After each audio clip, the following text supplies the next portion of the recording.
Est-ce qu'aujourd'hui le calme est revenu dans la localité et que les deux communautés arrivent à s'attendre définitivement?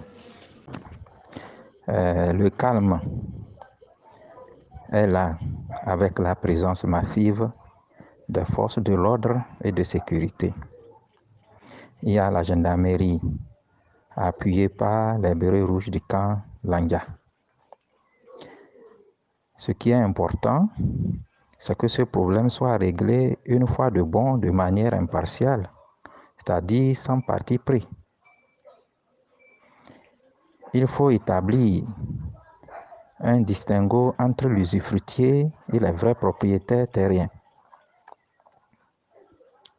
Que celui qui jouit de l'usufruit reconnaisse qu'il est usufruitier et celui qui est propriétaire bénéficie aussi de ses droits.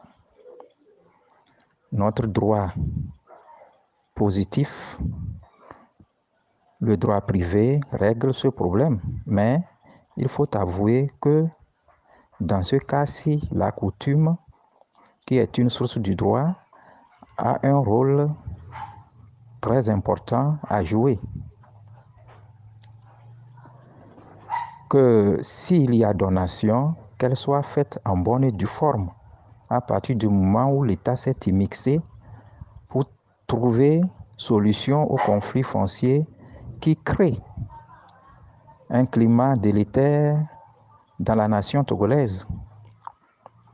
C'est vrai, nous sommes condamnés à vivre ensemble. Mais que chacun connaisse ses droits. Et je voudrais terminer en déplorant la situation qui est arrivée au maire de Namon. C'est vraiment regrettable cette situation.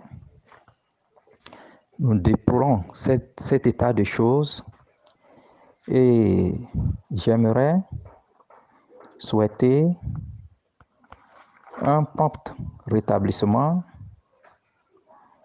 au maire. Et je dis bien que si sa séquestration est vraiment liée au conflit, vraiment que cesse ces actes barbares pour le bien de toutes nos communautés.